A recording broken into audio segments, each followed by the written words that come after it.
Me. Test 1, 2, test 1, 2. Me.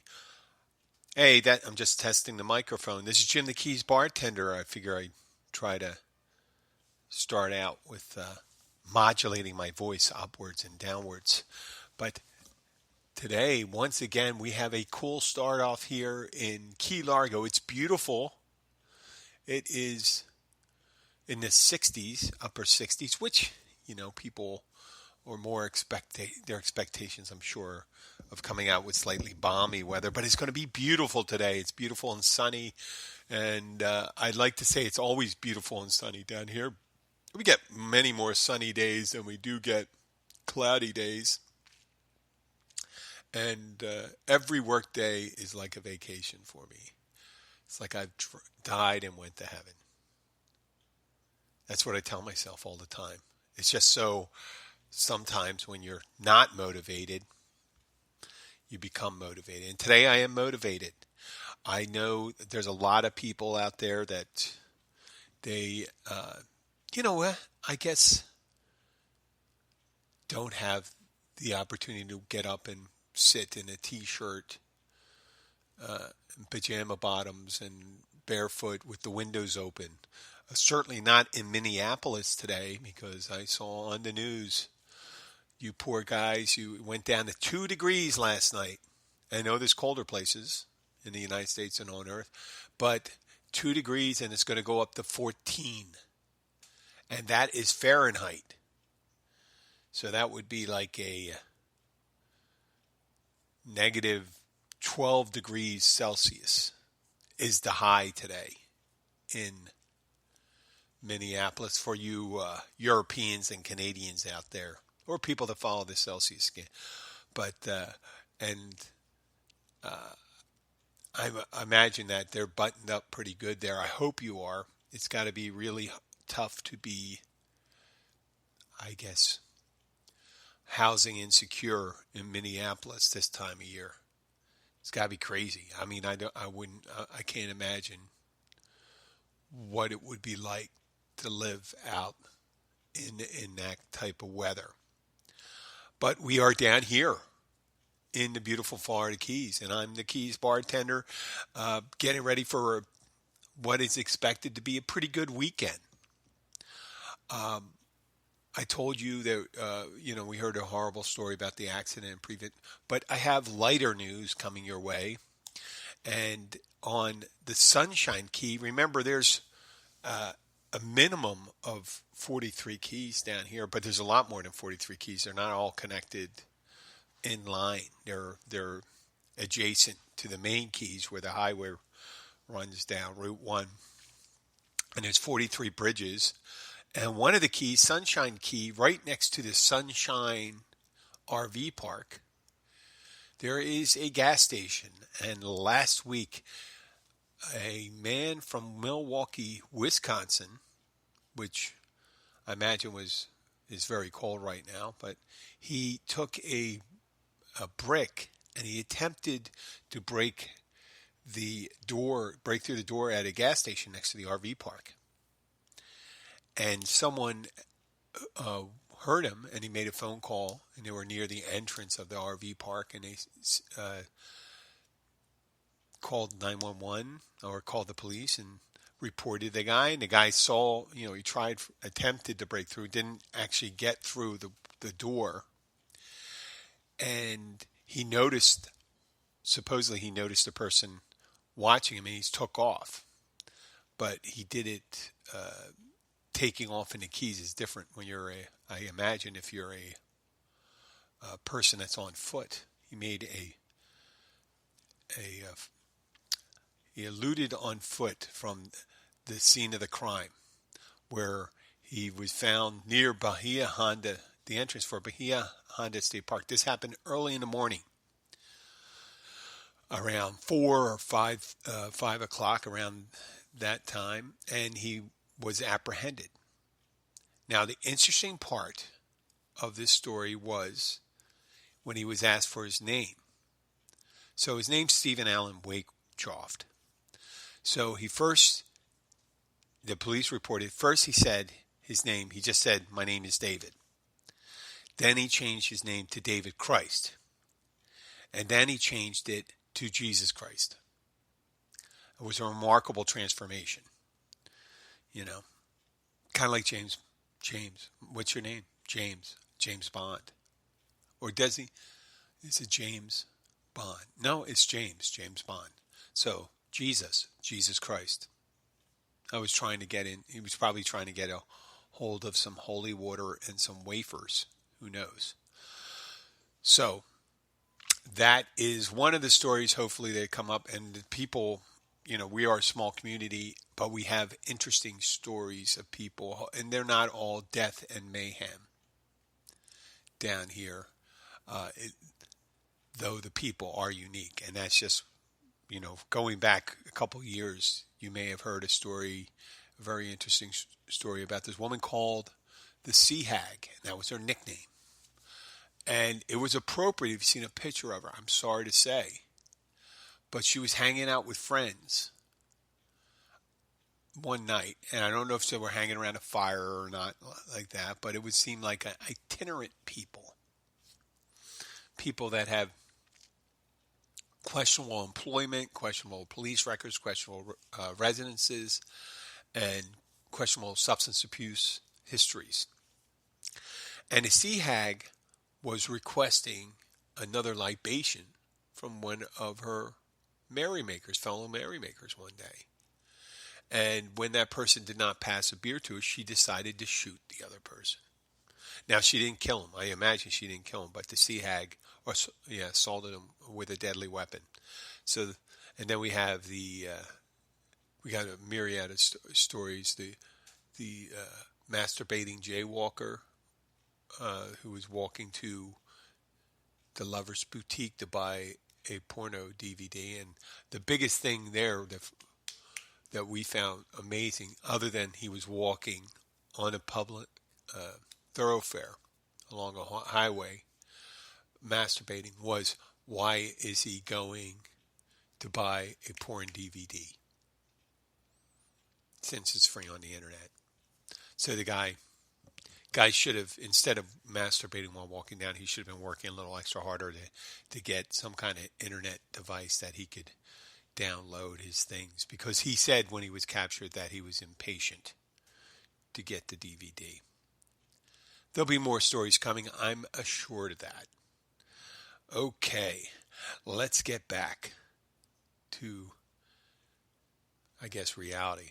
Remember when President Obama was in office, and after a while, the Republicans were obsessed with deficit, and the deficit ticker was running in the corner, and we had just came from, there was just the auto bailout and the banking crisis and all those things. So a lot of money went out in order to save capitalism in the United States. So it would just run the entire, you'd see the deficit sticker going, clock going. And the deficit was exploding. That you hear all that time. Now, what disappeared during the Trump administration on Fox News and the conservative outlets and the talking points for people in the same party was the talk of deficits. They did not talk about deficits, even though the deficit climbed just as high. And people say it was due to COVID. Now they're saying due to COVID and all these things. The other deficits were due to a war and, unfunded mandates like the war in Iraq and Afghanistan and the bailouts and all those things. People didn't vote for, but they needed to do. Well, they thought they needed to do. So they didn't talk about that during Trump, even though the deficit exploded. The greatest growth in 4 years was under the Trump administration in the deficit. While not only that, while the biggest drop in federal receipts when you talk about taxable income was reduced during. So what 2 days into the Biden administration, when we're in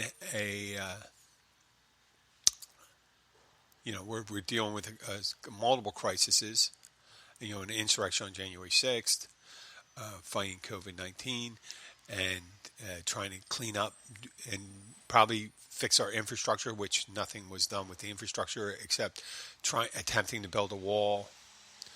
And so now they're back talking about deficit spending, right? Now follow my reasoning here.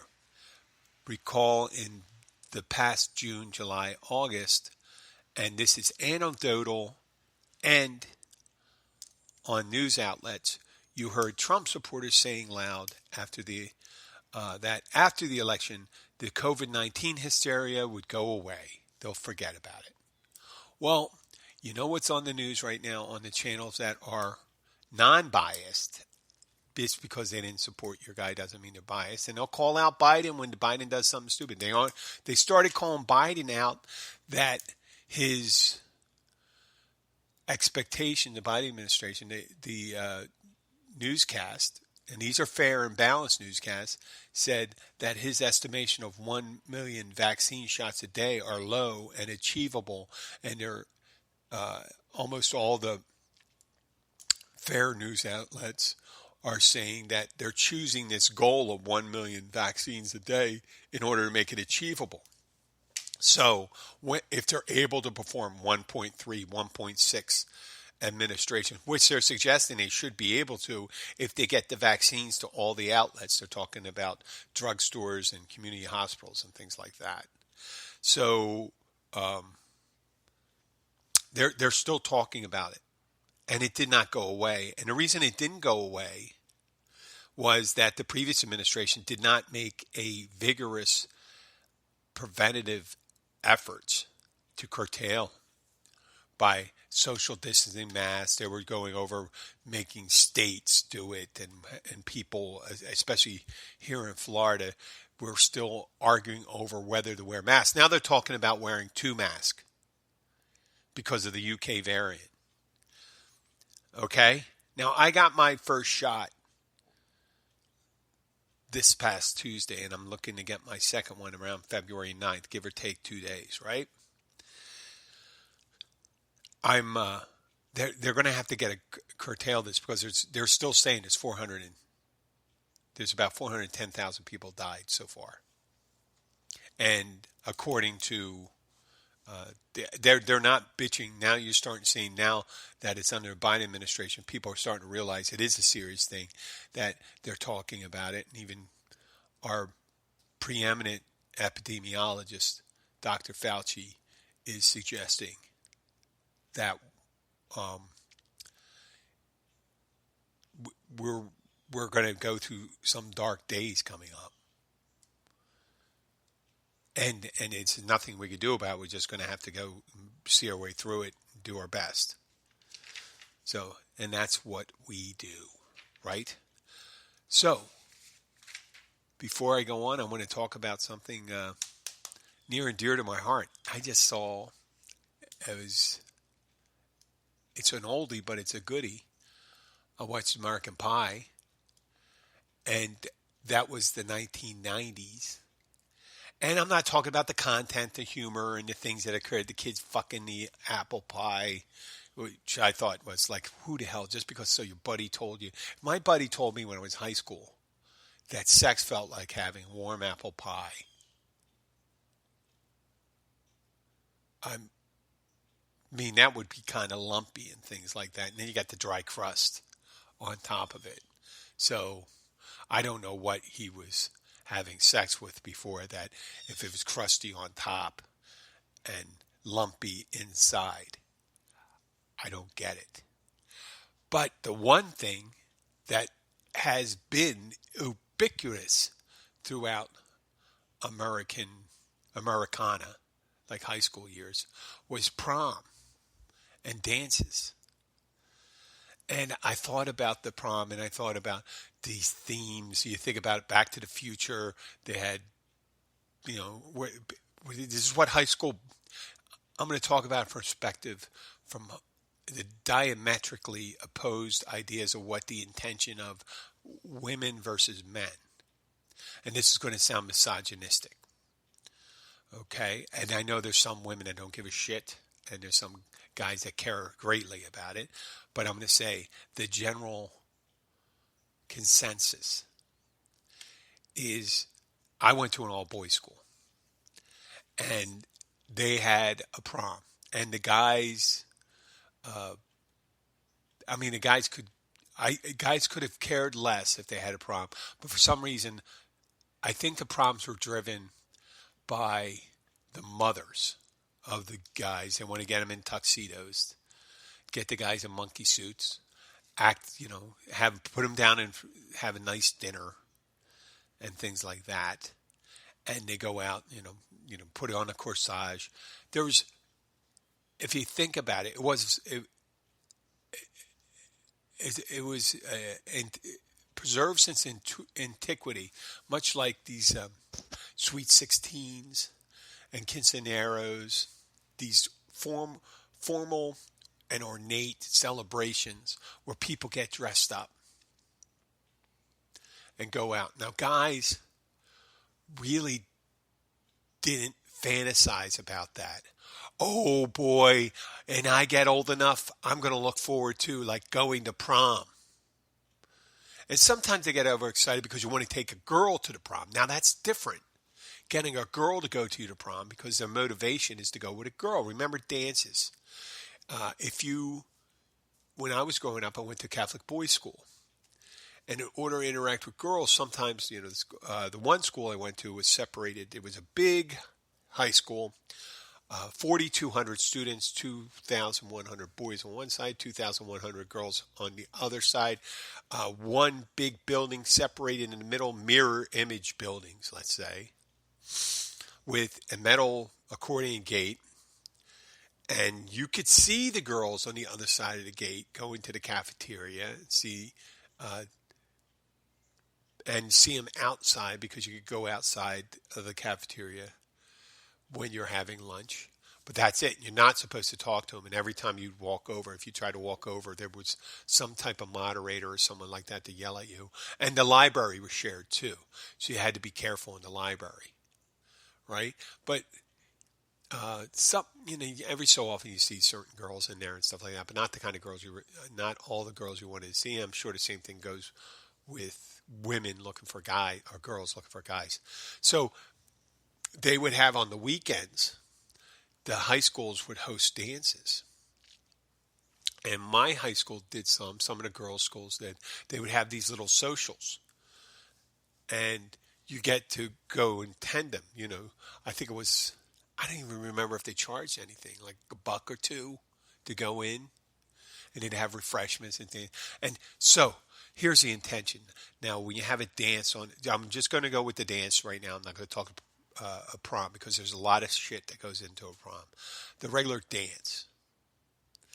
When the girls went to the dance, and this is anecdotal once again, I use that word a lot, but I'm going to put it in this order, and you can disagree with me if you want.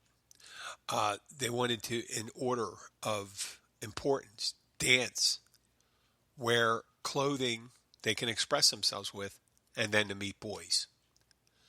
Okay? Dance, wear clothing, meet boys. Now they could be closer to meeting each other in the middle, like one was a little more than the other, right? But they were pretty much grouped together. Now when it came to guys, you had meet girls and everything else. Dancing, wearing nice clothes was, and if you wore clothing, it was, were nice clothing. They wear what they thought was cool, made them look cool. And I guess that may be closer to, but it was all in intention of meeting girls. Now, girls could go and dance. They didn't really care. Now, forward to the prom. Think about a guy who's 16, 17 years old. Do you think they're dreaming of, oh my God, I want to wear a tuxedo. I want to buy some flowers for a girl. Oh wait, let's pick the right music for the prom. Because the guys, If you think about the band in American Pie, I think the theme was Arabian Nights. And the guy looked a little like David Cassidy, the guy that was singing. And when they walked into the prom, they were singing Midnight at the Oasis. I just remember the guy going, Midnight at the Oasis, send your camel to bed. And it was very extravagant. And he's dancing, he has this big fucking rap headdress on. And you got the bass player who looked like he was just walked off the set of a zombie movie with the dark sunglasses. And people are dancing to this music, which I don't understand how in prom. I think when my prom, my high school prom, when I think about it, they had a big band. This was in the 1980s. They had a big band. I'm not talking about big band, not large people playing in a band, not an extra guitar player. They had a orchestra, a big band, like from the late 40s, early 1950s, something you see in a World War II movie, a Glenn Miller band. They had a cute girl singing, though. Cute girl, they cocktails. I'm like, where the hell in the 1982 did they get a hold of a big band that wasn't made up of 60-year-olds? I didn't get that part. But, I mean, it was pretty nice. I don't really remember the food. I think they may have had filet mignon. I think you had a choice between filet mignon and lobster tail, if I'm not correct, or maybe prime rib. I'm sure I went with the red meat. The girl I took this really hot-looking girl who was part-time model for Gimbel's. That's anachronistic. Gimbel's was a department store that was famous on the East Coast of the United States. And if you ever heard it, it was probably a Miracle on 34th Street. It was Macy's and Gimbel's were like two rival department stores. Well, this girl was a swimsuit model for Gimbel's. Yeah, you believe it? What was her name? Michelle. And she looked like, when I picked her up, she was beautiful the first time I met her and stuff like that. But she looked pale that day. I always suspected that she had some type of eating disorder. Okay, because she always would get up after she ate and use the bathroom. And she ate a decent amount. And she was tall and slim, but she was a gorgeous girl. But I never really. I mean, the goal, if you've seen American Pie, the goal of the guys in the movie was to get laid. That was the main thing about the prom. Going to the after party was to go and get laid. And Jim's date, that was the main goal of Jim's date, too, it looks like. The one he ended up marrying. I'm not talking about my name, Jim, about myself in the third person. I'm talking about Jim in the movie. So if you think about it, the guys, they went and picked out, it was a big joke going about picking their tuxedos and stuff like that. They really didn't care about, guys doing that stuff. And I guess it's weird because in all the movies, they never show on the East Coast. And I'm sure there's a lot of, we went to a really nice, a moderately nice catering facility. And we went, remember, an all-boys school. And I remember there was one of my friends there. The thing is that there was drinking afterwards, but one person drank before and tried to bring alcohol to the prom. Where prom, way everyone saw it there. It's like, you go to the prom. Just don't drink during the prom. Don't get in trouble, because then you wouldn't be able to walk during your graduation. I mean, there's your point. At a point, your last year in high school, and you're going to screw it up by drinking? Are you kidding me? At the prom? If you're going to, obviously, if you're one of the students that, you're just graduating, get out of high school and stuff like that, it really didn't matter. But if if it was bar you from getting your diploma,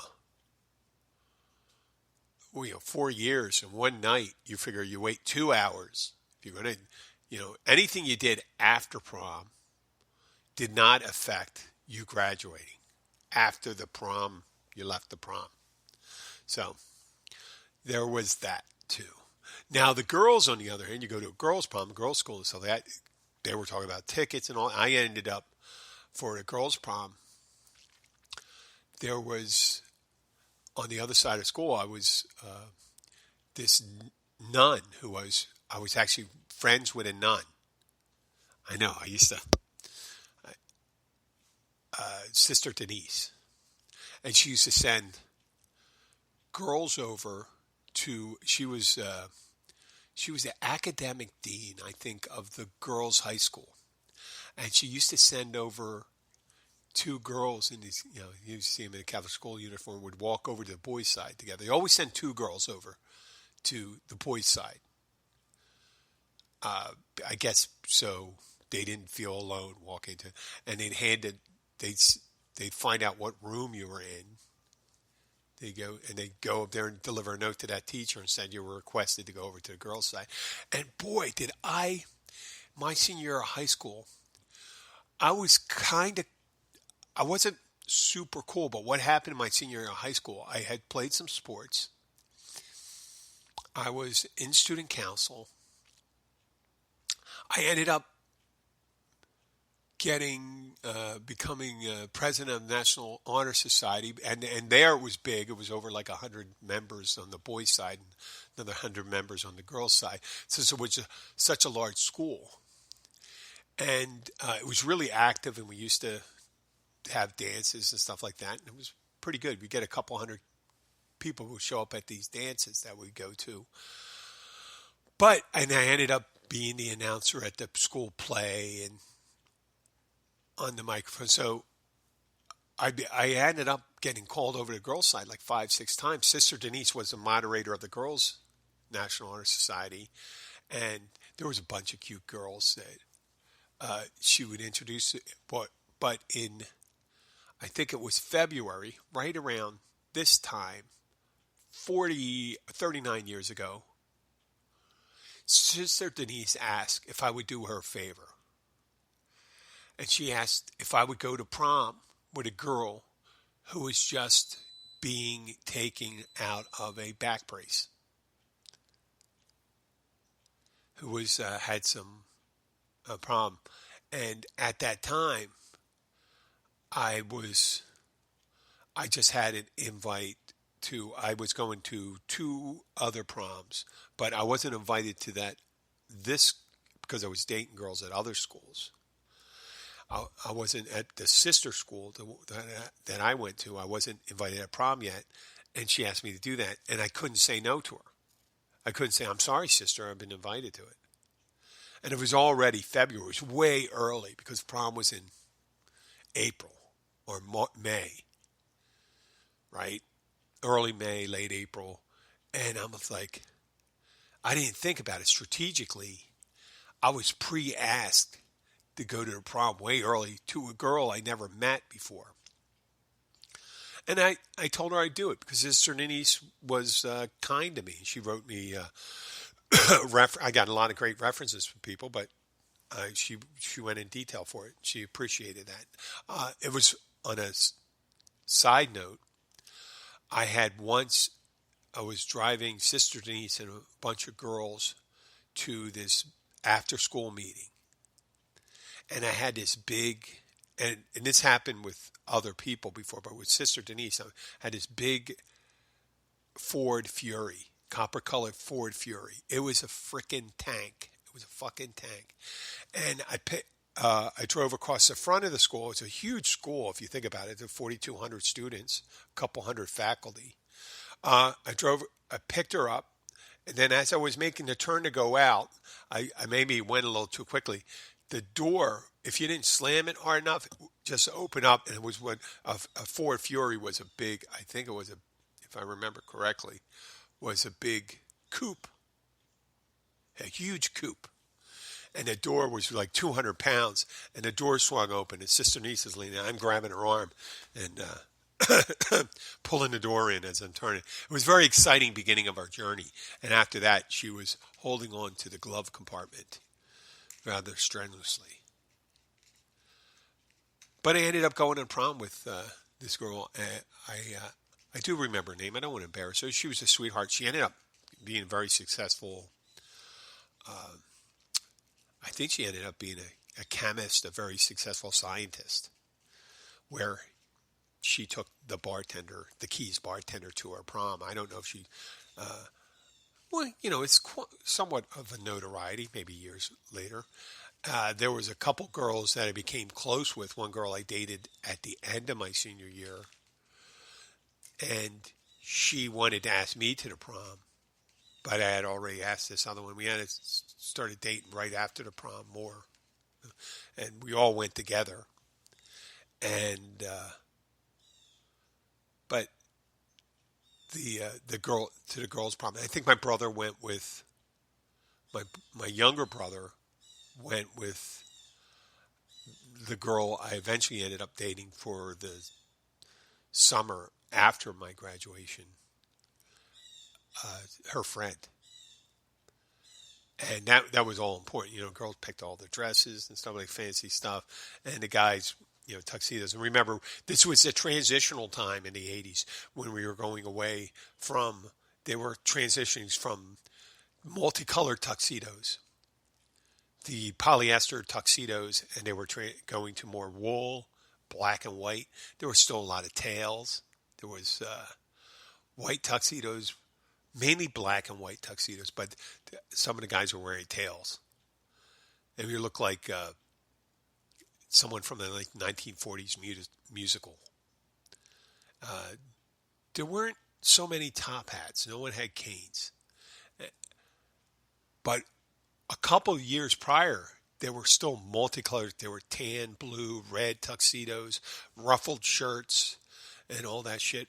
And to put it in stark contrast, I had a formal dinner for some induction ceremony my senior year in 1981, and we were given free tuxedos by a formal wear place, and I guess they were going to advertise because they were doing the tuxedo rentals for the high school prom, and it was such a big thing. So the way they did the prom, they tried to do the prom before wedding season. But, I mean, if you think about it, thousands of tuxedos in the Philadelphia area, these tuxedos, where do these tuxedos go? Where do they come from? You got weddings, and you only have like up to six people wearing tuxedos at weddings, unless it's a formal tuxedo. But if you're always wearing a tuxedo, you usually own your own tuxedo. I had a tuxedo at the time. But this induction ceremony, I ended up going to the formal wear and said, "Oh, listen, we have these tuxedos for you. We're going to get you sized." And it was the leftover tuxedos from like the 1970s. I mean, these were a big investment for these places. They rent the tuxedos, they clean them, they repair them and stuff like that. And I think they pretty much, the thing about the rental tuxedo business, they pretty much owned the tuxedo for the price they rented it one time. So once they rent it, they got, or maybe two times, they've gotten their initial investment back. Right? So I had this beige tuxedo. I don't know if I had the ruffled shirts and stuff, but I did have the big collar and a big brown tie. It was beige with brown trim on the collar. So that was, and I didn't make a big deal about it back then. Then until years later, I go, wait a second, that is a couple years old. How the fuck did I get roped into wearing that tuxedo? But that's the difference in prom. The girls got all excited. They go, look, what are you going to wear? Let's get your pictures. And, the moms always say, like, going to get pictures, and guys are going to, maybe the dads were involved some. And there were some guys, and I'm not suggesting that it makes you less of a man or more of a woman or this and that, depending on how much you like the prom. But there was a general predominance of feeling between men and girls of what prom meant to them. Like, for a guy, and I didn't realize how important that you thought you were going to get. I always thought that I wanted to get laid anyway, whether it was prom or going into the woods to have a beer or anything, any opportunity. It wasn't to go and wear a tuxedo and eat prime rib or filet. I had my senior year. I was working at a catering hall, and once or twice a month, I had an opportunity to eat a filet mignon for free. I mean, obviously, I had money too, and I could have bought my own filet, so it was no big deal. And the big band, I never thought, until years later, it's kind of funny, that was 1981. In 1990, let me pick that, 97, 96, 97, the big band thing was back. You had the guy from the Stray Cats, and there was a couple big bands. There were retro big bands, and you had the horn section, the drums, and all this shit, and the singer. And you take people and you dance, swing dancing, and all that stuff, and it was pretty cool. You get dressed up. Now then, as an old guy, you go and get dressed up because it was an opportunity at socializing. That girl wanted to go. You take her to a club or a big band, get her something to eat, but you impress them when you're in your late 20s, early 30s, or mid 20s, late 20s, whatever. I guess I was closer to my early 30s. But it still was the means to justifying an ends. You want to have a good time, and people say, this guy's a good time. I'm probably going to stay with him, and I'm probably going to, you heard the old saying, a girl knows within, let's say, 30 seconds whether the guy has a possibility of getting laid, where a guy thinks the whole time he has a possibility. A girl pretty much knows in less than a minute. So that impression, say, hey, listen, I'm taking you to this club called the Five Spot. I know I'm digressing. Well, for now, that is all I have to say about the prom, and I hope that you folks stay warm out there. I want to say a couple words and say, if you are in Key Largo, please check out the Catch Restaurant and Bar at mile marker 102 Oceanside. You'll find delicious local seafood and non-seafood dishes. And there's an assortment of specials. They will even cook your own catch. If you go out on one of those day trips and stuff like that, they'll cook your own catch and come in. You can get it prepared many different styles. And it has their happy hour from Monday to Friday, 3:30 to 6:30. So if you are looking for a friendly place in the Upper Keys, come to see Kathy, Paige, and their staff at the Catch Restaurant and Bar, and tell them the Keys bartenders sent you. Also, if you are looking to advertise and promote or sponsor, and if you're looking for that affordability and effective and far-reaching campaign, look no further. You can advertise on our show. So check us out. Give us a call or send us an email at jim@keysbartender.com if you are looking to promote your show. You'd be surprised at how affordable it is. You can have short-term one-offs, meaning you could do one episode, or you can book a whole month or 20 shows. And remember, the show you're listening to today will exist a year from now, 2 years from now. And once it's embedded in the show, it will last through all eternity until the internet fails. And who knows when that would be. It'll just exist. And if your business is still existing, we're still getting the word out. And the numbers are only going to grow. I'd like to thank you for listening. I'd like to thank all our listeners from South Florida, the Keys, Miami, Central Florida, the West Coast. I'd like to thank you all the way up to Atlanta, New York City, Baltimore, Washington, Charleston, Raleigh, Chicago, Nebraska, Elkhorn, Nebraska. I forgot about you. Canada. Did I mention outside Chicago? Yes. Bay Bayview, Ohio, near Cleveland. A lot of listeners up there. Thank you. Uh, Missouri, Iowa. We haven't cracked the West Coast as much, but then again, I mainly our listenership comes from people that have an opportunity to come down to the Keys. I'm not going to say our listeners in India come to the Keys that often, but maybe they do have an aspiration of coming to the Keys, and I do appreciate that. Thank you, India. Thank you, Vietnam. Thank you, Norway. It's got to be chilly in Norway right now. Once again, please share this show with your friends. We have thousands of listeners right now. Send us an email if you have any questions, if you'd like to discuss anything. You want to know something about the Keys or know something about the Keys Bartender, send your email to jim@keysbartender.com and all potential sponsors and advertisers. This is Jim coming back, and next time on the next show, we'll be talking about the the female equivalent of a dick pic on social media. Thank you for listening. It's Jim the Keys Bartender. Goodbye.